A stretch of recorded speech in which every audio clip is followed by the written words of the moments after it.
Olá, amigos da JPTV e do portal JP News. Através da RPM Rádio, estamos entrando no ar ao vivo com o programa Estúdio Aberto, logicamente que é ao vivo pela rádio, né?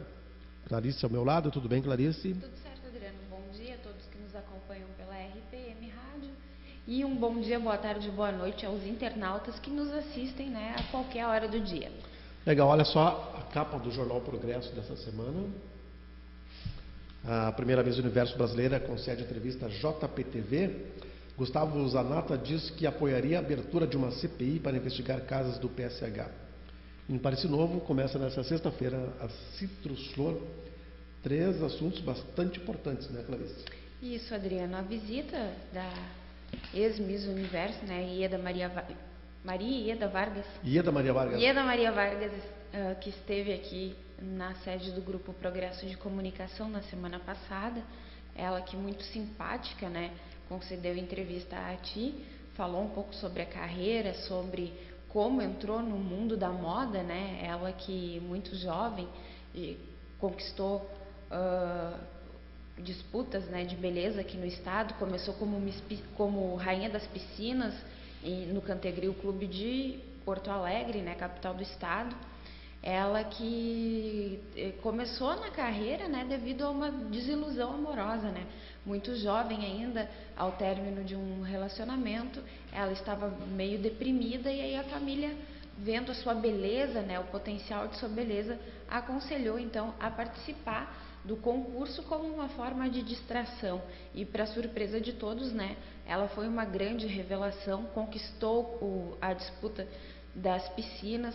Posteriormente ganhou vários outros títulos de beleza aqui no Rio Grande do Sul, sagrou-se Miss Rio Grande do Sul, Miss Brasil e posteriormente então levou esse título máximo da beleza, né, de Miss Universo.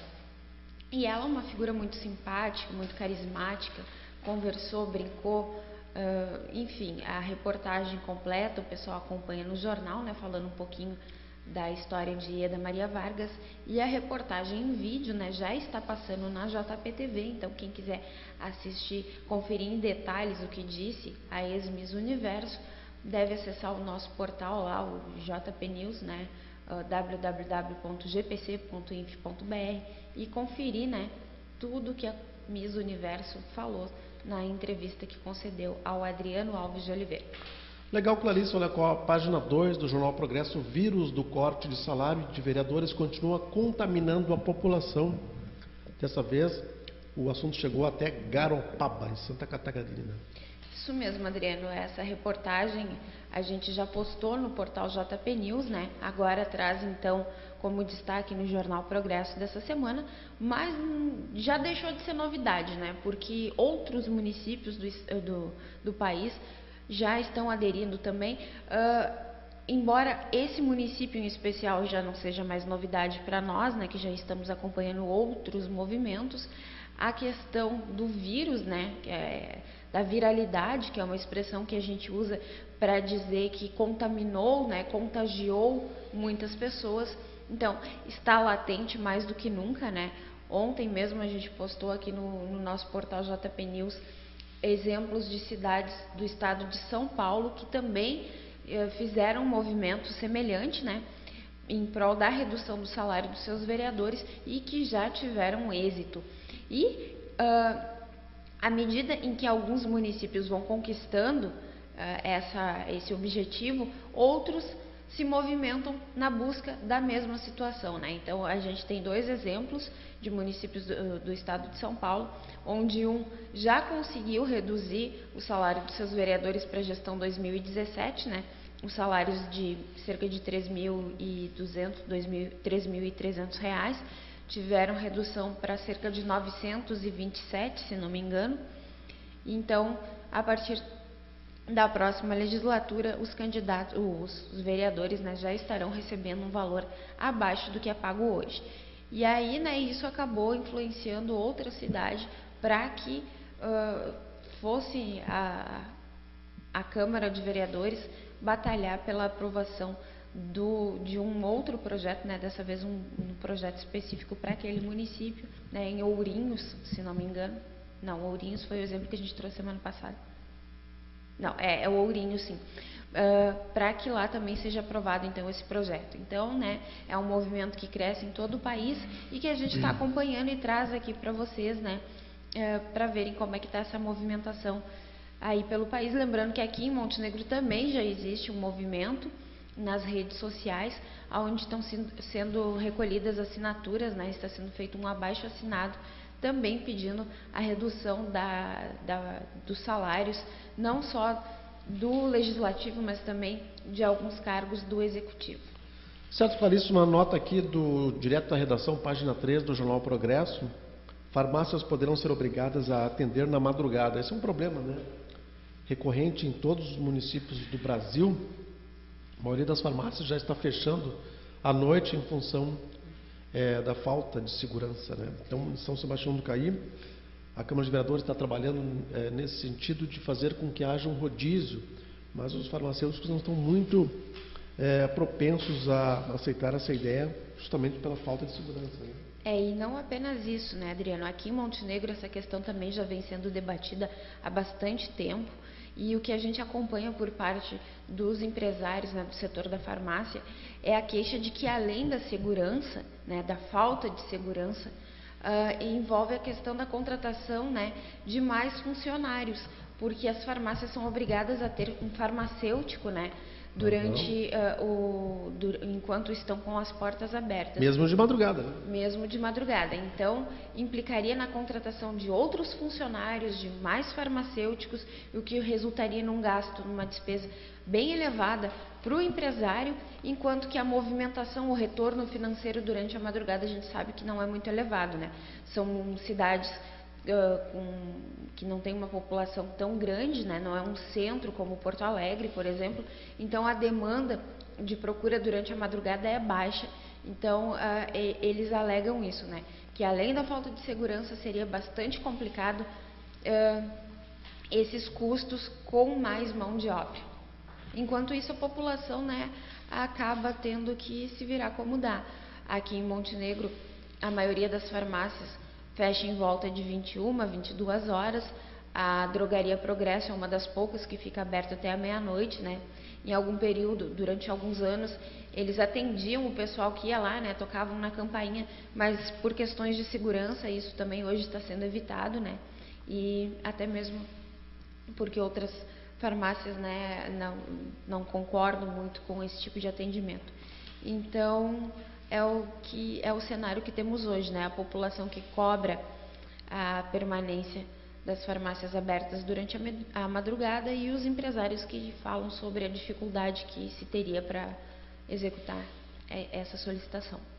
Tá certo, Clarice, página 5 do Jornal Progresso, dentro da série de reportagens especiais, Gustavo Zanata diz que apoiaria a CPI para investigar caso do PSH. O vereador Gustavo Zanata participou da série de reportagens do GPC, que esclarece a opinião dos legisladores sobre 7 assuntos que geraram grande discussão na cidade e foram apontados como propensos a ser criada uma CPI, né? Então ele destacou como o caso mais grave dos 3 até o momento, esse do PSH. Exatamente. Ele e outros vereadores também destacaram esse como sendo um dos casos mais graves, né? E que mereceria uma CPI, né? Ele fala que em alguns casos não entende por que o legislativo da época não propôs a abertura, né, de uma comissão parlamentar de inquérito para apurar se houve algum tipo de fraude, enfim, desvio, enfim.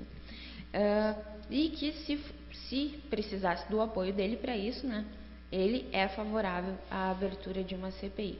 Então, a gente traz aí semanalmente a opinião dos vereadores sobre esses assuntos que geraram tanta polêmica, que geram polêmica até hoje, né? Porque os problemas continuam. O PSH é um deles que cada vez está pior.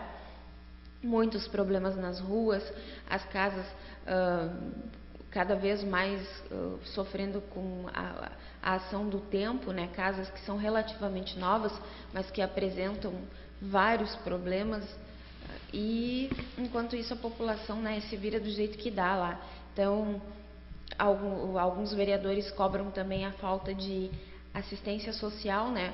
Porque na reportagem que a gente vai trazer na próxima semana, já adiantando um pouquinho, o vereador Tuco fala sobre essa questão de que retiraram as pessoas de zonas de risco, né, da encosta do morro, de beira de arroios, e, segundo ele, né, jogaram elas lá naquele local, pessoas que têm costumes de vida diferentes, né, que têm rotinas diferentes, e não foi dada uma assistência social, não foi feito um trabalho social para que elas se readequassem ao novo local de morada, né.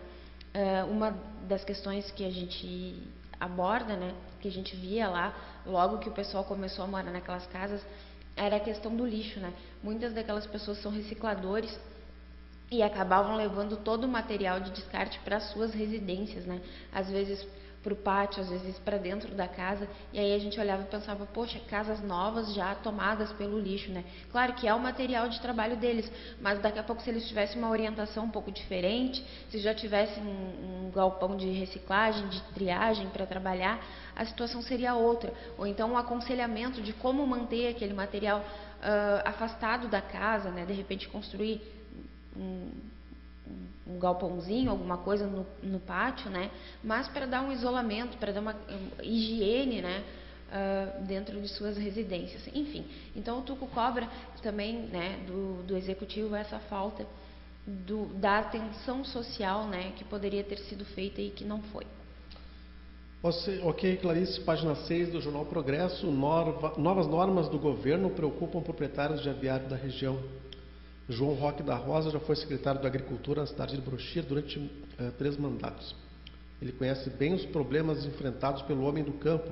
Recentemente, o ex-secretário empresário manifestou apoio aos avicultores que enfrentam uma nova preocupação. Os detalhes estão aqui no Jornal Progresso. Isso mesmo, Adriano. Existe um novo decreto, né, que, entre algumas medidas, aponta a necessidade de se fazer piso dentro dos aviários, né? Então, todos os aviários devem, a partir de então, ter essa base, né, esse piso, não mais sendo de terra, né, chão de terra batido, e o entorno desses aviários também, né, a parte exterior, alguns metros ali foi determinado pelo decreto que também tenham um piso, né, até por uma questão de higiene. Mas, segundo o nosso entrevistado, João Roque da Rosa. João Roque, isso sairia em torno de uns R$27 mil por aviário, né, para se conseguir colocar esse piso. Então acaba encarecendo muito, assim como outras questões também para a construção de novos aviários, como a distância que um deve ter do outro, né, acaba causando grande preocupação para os avicultores aqui da região. Então, de acordo com ele, está sendo formada uma espécie de força-tarefa, né, para ir até Brasília, no Ministério da Agricultura, para ver, né, o que se pode conseguir, se de repente se consegue alguma mudança nesse decreto, né, porque as pessoas realmente estão assustadas com tudo que está sendo cobrado, né. Estima-se que os investimentos para se adequar a esse novo decreto cheguem por aviar a R$120 mil, o que fica bastante pesado para os proprietários rurais, né? Isso mesmo. Clarice, a gente muda de assunto, sai da agricultura, agora vamos para a cultura. Olha só, caderno 1 do Jornal Progresso, bem legal aqui. A manchete diz assim, ó: meninos da banda do São João Batista relembram época de ouro. Estou vendo uma foto aqui do Elvio, do Flávio e do Mário Victor, né? Uma turma muito animada, diga-se de passagem, né? E eles continuam ensaiando hoje, né? Exatamente. Quando a gente usa a expressão meninos, não é demais. Eles realmente são meninos grandes, né? Meninos que cresceram, mas que continuam com amor, com a dedicação que tinham quando faziam parte da banda da Escola São João Batista. Eles relembram como se fosse ontem, né? Tudo o que aconteceu, situações inusitadas, engraçadas, né? Situações tensas também, porque havia muita cobrança naquela época, né? Não era simplesmente fazer parte da banda, não, tinha uma postura, tinha o uniforme que tinha que estar sempre impecável, né? Tinha uma questão de comportamento, e eles dizem que hoje não vem mais isso, né?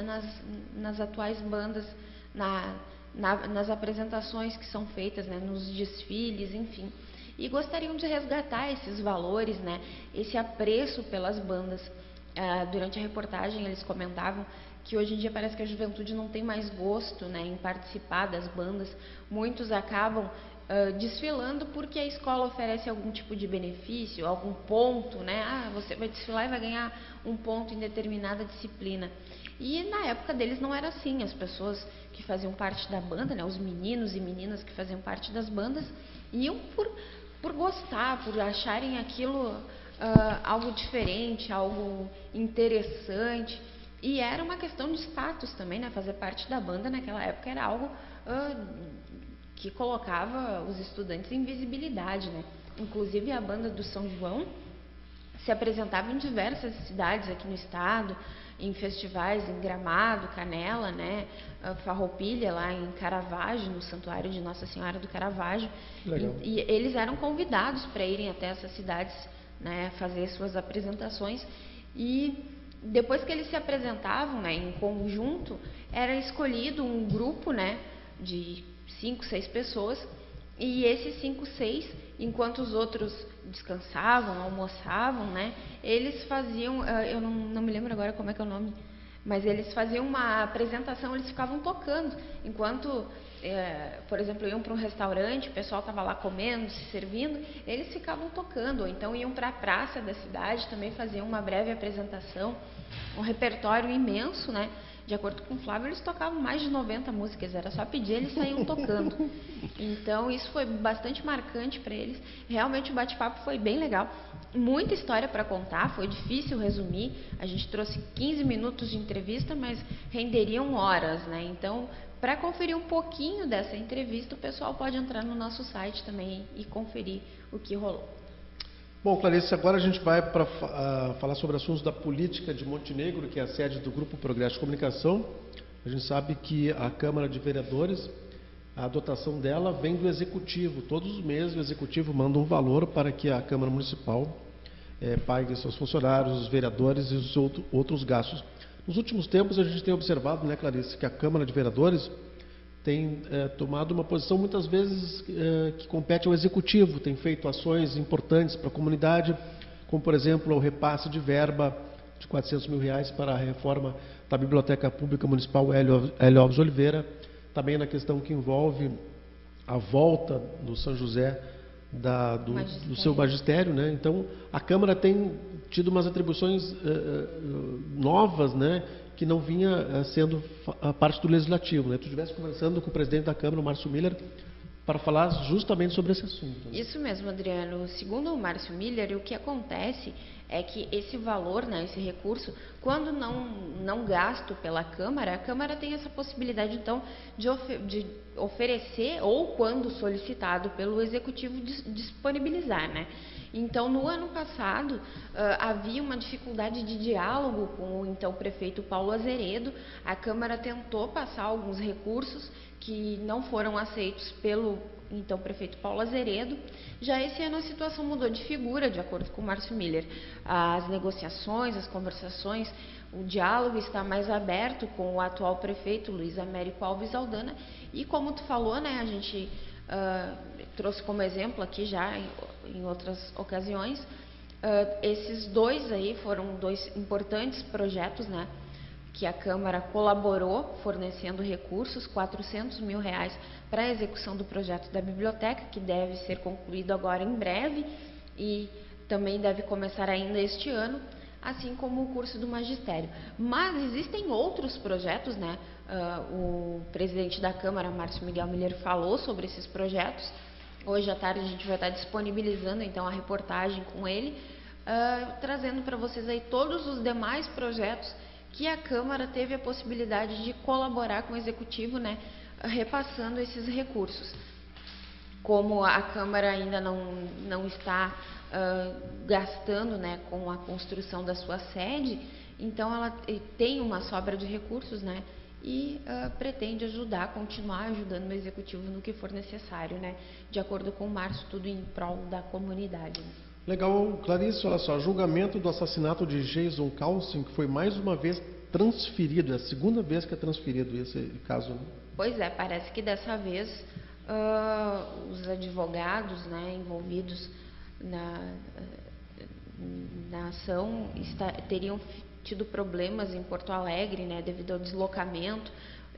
O julgamento ocorreu num dia em que houve alguns protestos lá em Porto Alegre, assim como o tempo também, dia de chuvarada, enfim.